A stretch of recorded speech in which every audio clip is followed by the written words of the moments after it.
Ladies and gentlemen, thank you for coming today and welcome to another wonderful episode of Those Thrilling Days of Yesteryear. This is where we get to do a live recreation of your favorite shows from the golden age of radio.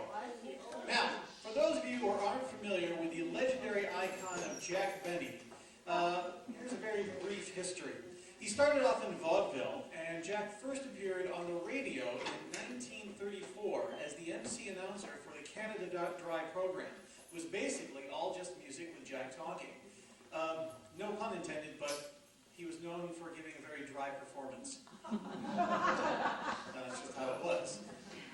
A couple years later, Chevrolet picked him up for their show, and then it was at that time he started adding some of his own material and humor.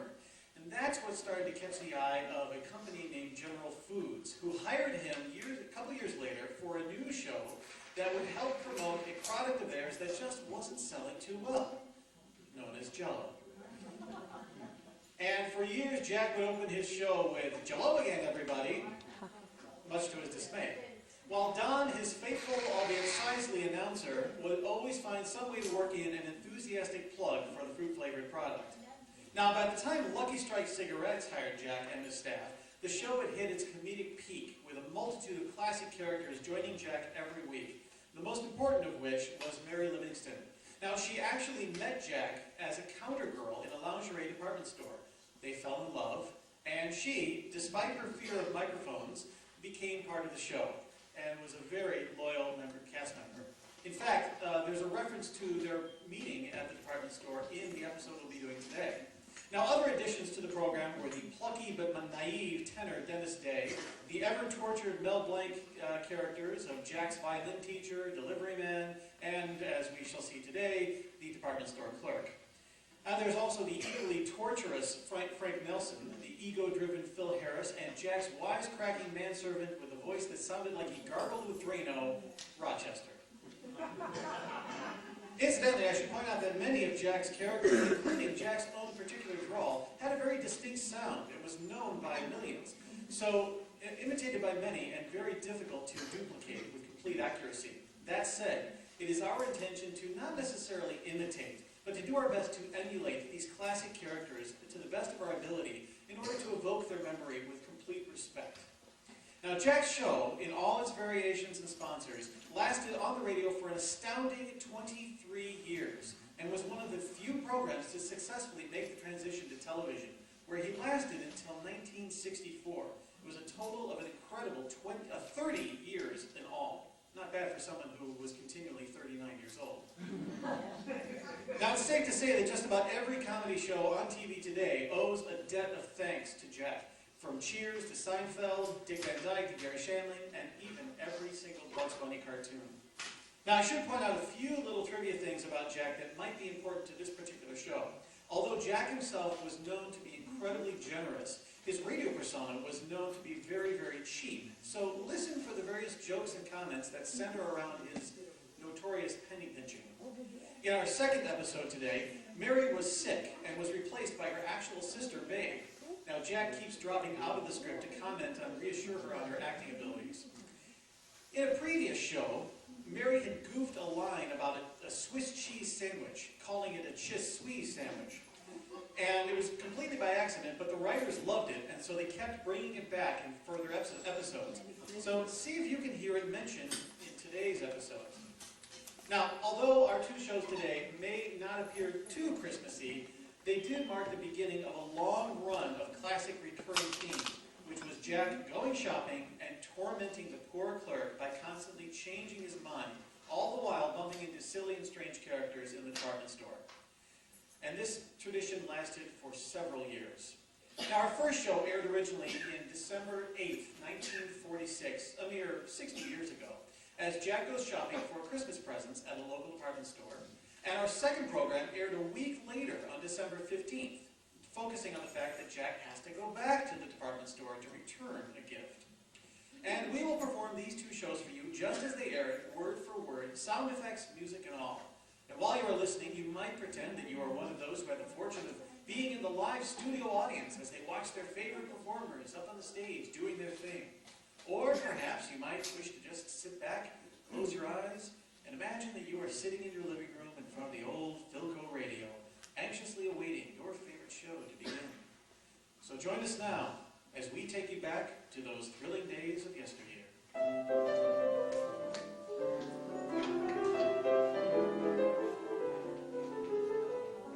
The Jack Benny Program, starring Jack Benny with Mary Livingston, Phil Harris, Rochester, Dennis Day, and yours truly, Don Wilson.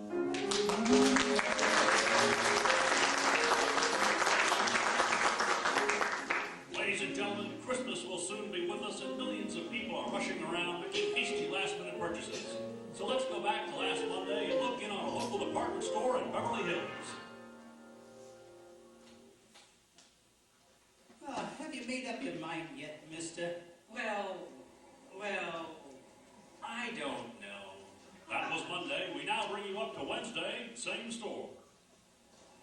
Now look, mister, you've examined both very carefully. Haven't you made up your mind yet? Gee, I don't know which one I want. That was Wednesday. We now bring you up to Saturday, same store. Gosh, I wish you hadn't shown me both of them. Let me see that first one again, will you? Look, mister, I got a wife and 5 kids. I haven't been home for a week. Now, make up your mind, will you? Gosh, I can't decide. This one looks nicer, but the other one seems to be more durable. Oh, Jack, for heaven's sake, shoelaces are shoelaces. Mary, when you're buying a gift for somebody, you don't rush into things. Now let's see, if I take the one... Pardon me. Hello? Yes? Oh, thanks. And thanks for telling me. Goodbye. Gee, it's so hard to Look, mister, I want to go home. I've got 6 kids now. Well, congratulations, a new baby. Do you mind if I buy something for the little fellow? No. Why don't you buy him a razor? Razor? Yeah, by the time you pick it out, he'll be old enough to use it. That's an old joke. It was new when we came in here. Well, look, mister, I'll take these shoelaces, the shorter ones. Well, thank heavens. Now, do you want metal tips or plastic tips? Here we go again. Well, I'll take the plastic tips. The metal ones rust. You're right, Jack. But of course, you know the plastic ones crack. Oh. Well, then, wait a minute. Let me see. If that phone rings again, I'm gonna punch you right in the nose. All right. Give me the metal ones. Yes, sir. I'll pick them up later. I'm opening a charge account. Come on, Mary. Mary, you have my Christmas list, haven't you? Yes, here it And is. what does it say? It says, "Dear Jackie boy, I couldn't meet you last night because a customer spilled a chocolate soda all over The my list is on the other side. Oh, Give it to me. Wait a minute, Jack. Who's Josephine? The little blonde car hop that Simon's driving. She used to work at the Glendale branch, but they promoted her to Beverly Hills. Gee, I hope that chocolate soda doesn't send her back to Glendale. You know, she's very pretty, Mary. The drive-in uses her picture in all the newspaper ads. Oh, yes, I remember. She was Miss Cheeseburger in 1945.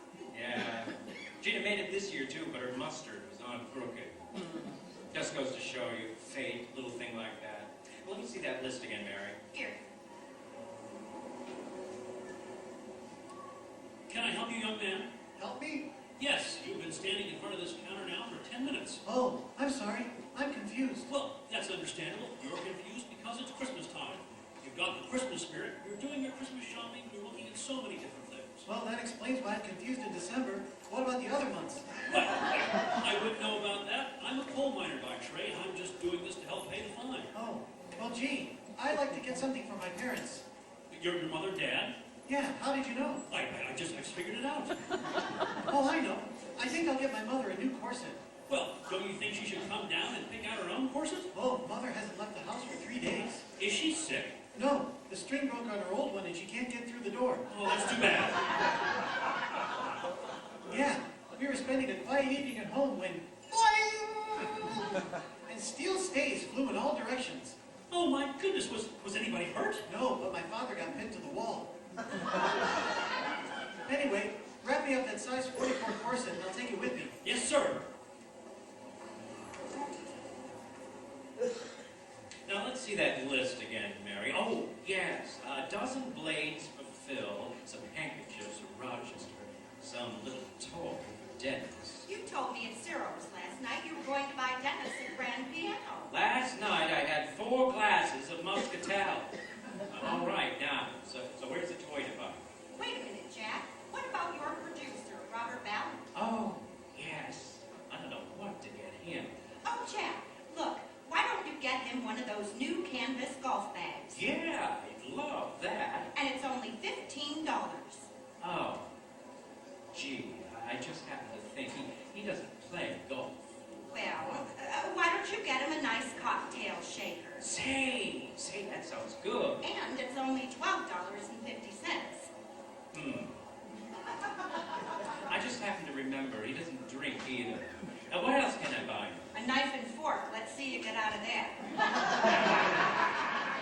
Oh, stop, will you? I'll think of something. Now, let's see. Hey, Jack. Long time no see.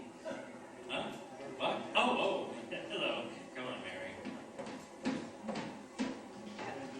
Who was that? Oh, he's a racetrack tout I used to see at Santa Anita. You remember. We ran into him at the Union Station last year. Oh, yes. Say, Mary, I want to get a watch for my sponsor. I wonder where the jewelry department is. Well, here's a floor walker. Ask him. Oh, yes. Oh, floor walker. Floor walker.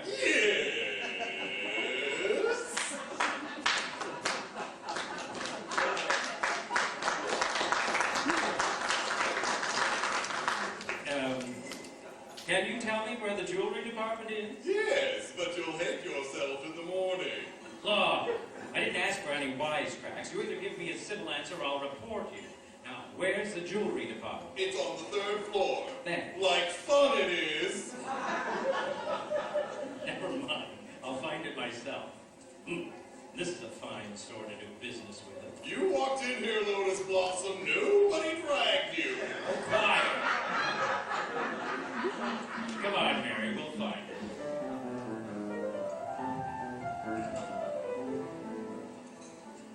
Mary, let's go upstairs and get that watch for my sponsor. Well, we'll take one of these elevators. Number 5 is just about to go up. Yeah, let's hurry. Hey, Jack. Hey, Jack. Huh? Oh, it's you again. Yeah. Come here a minute. What is it? Where are you going? Upstairs. Which elevator you taking? Number 5. Uh-uh. What? Take number 3. It'll be 5 to the top by 2.5 floors. But number 5 is go right up. I know. She's carrying too much weight. Well, I don't know. What do you think about number 1?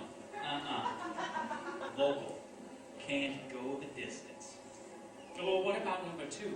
Slow starter. Well, it really doesn't matter. You see, I'm only Christmas shopping. Okay. It's your money. I wonder where he gets his information. Jack, are we going to go up or not? So far, all you've bought is a pair of shoelaces. Well, at least say, Mary, I was thinking, maybe you were right about those plastic tips. I think they're better than the metal ones. I'm going to go back and change them. Oh, Jack. Now, come on, I'll change those shoelaces.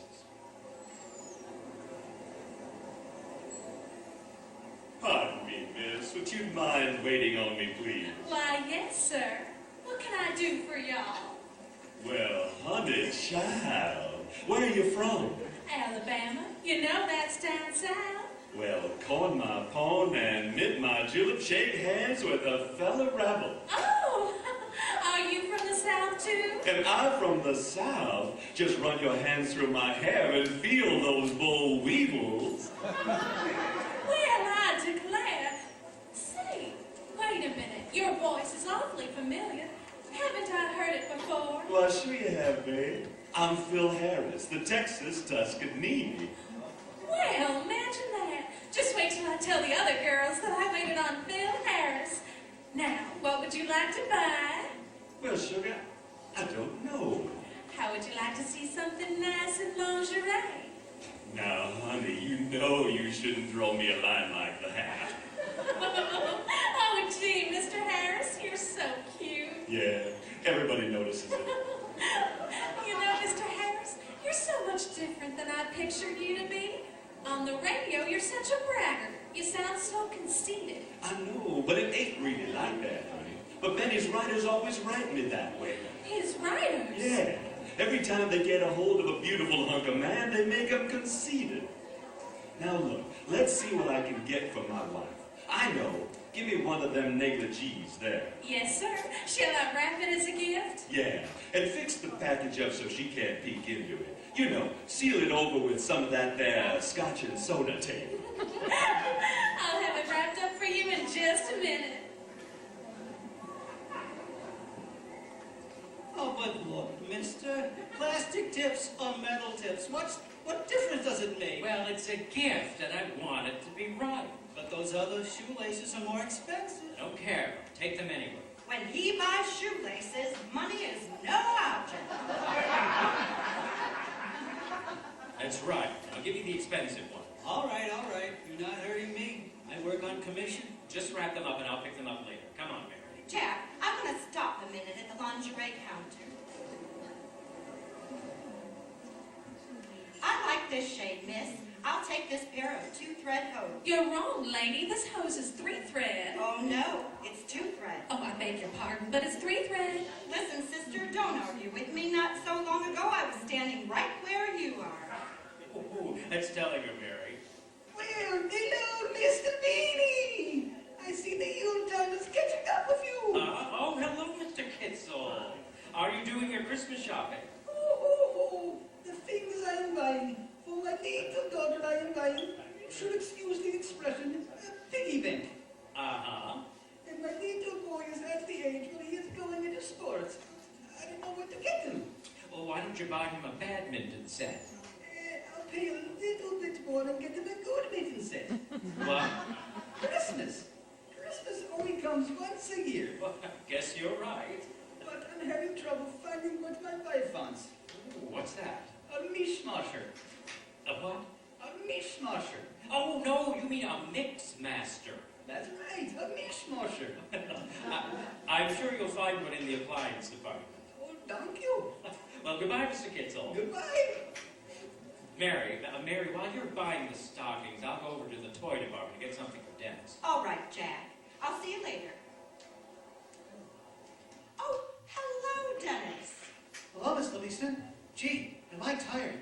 I just walked up to the 6th floor and back. Walked? Why didn't you take the elevator? I was going to take the elevator number 3, but some man came over and told me it was scratched. Oh, yes. He's a friend of Jack's. What are you doing here in the music department? I was just going to buy some records. Here's a swell one, Mary. You want to hear it? Yes, put it on. Okay. Oh, part of sky, I'm keeping my eye peeled on you.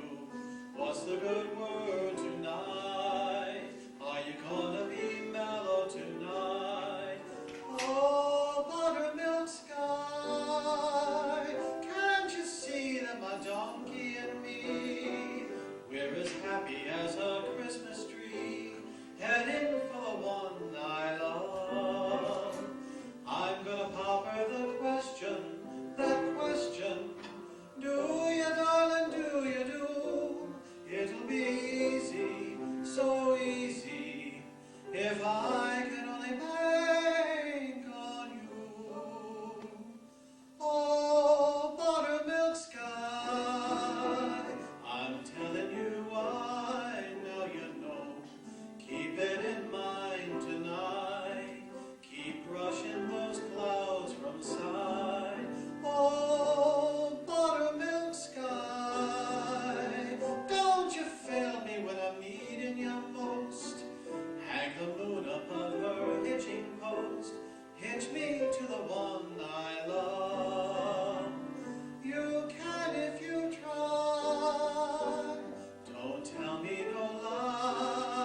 lips. She's so catty. I think I'll buy her a bottle of perfume. And let's see what else. Oh, yes, I'll have to get something for Fred Allen. Fred Allen? I didn't know you and Fred exchanged gifts. Oh, sure. This year I'd like to get him something he needs. I wonder what department sells plasma. Oh, well, come on. I'll get the perfume first. I think it's right over there. Oh, look, there's Jack Benny. Hello! What was that? Oh, may I have your autograph, Mr. Benny? My autograph? Yes, it will make me so very happy. Yes, indeed, so very happy. Well, yes. I'll be glad to. There you are. Oh, thank you, Mr. Benny. Thank you very much. Goodbye. Goodbye.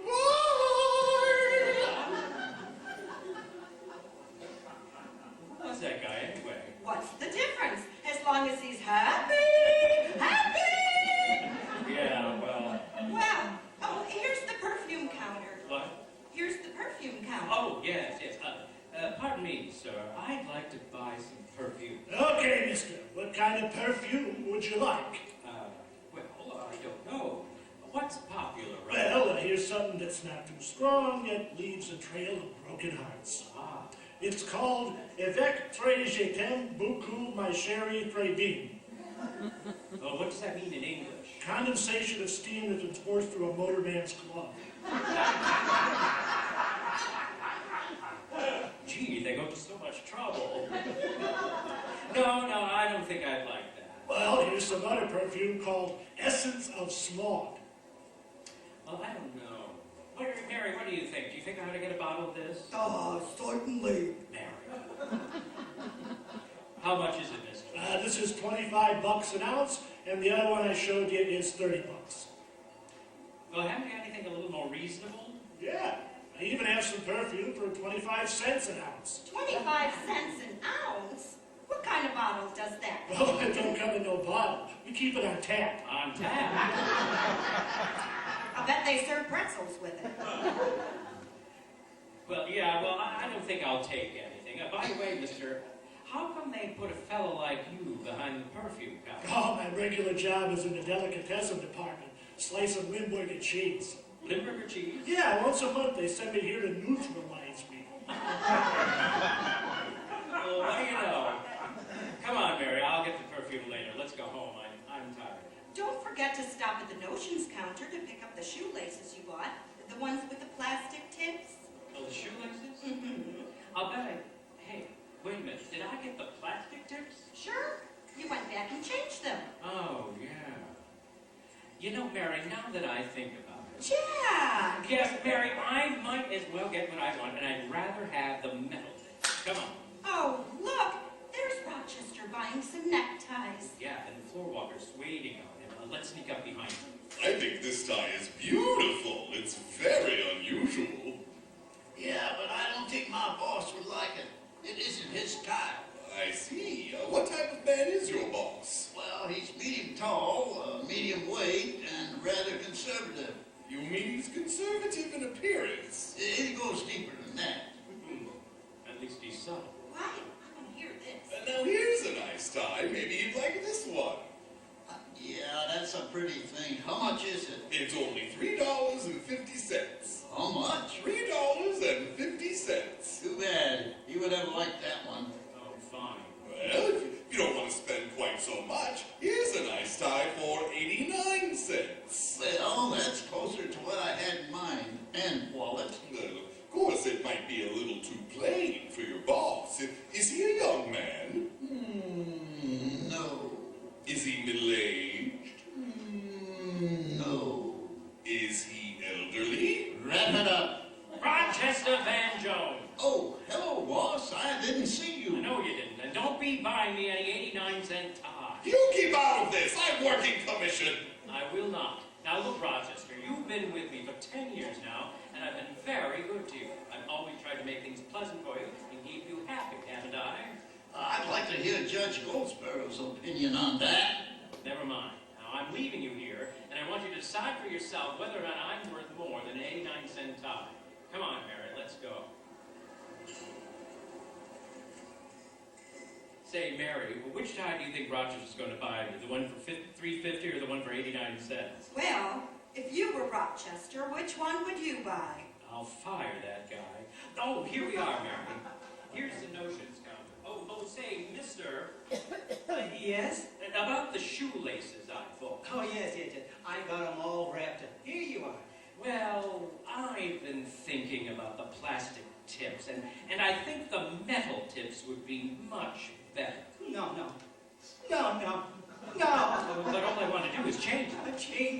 Change them, he says. This can't be happening to me. This must be a dream. Look, mister.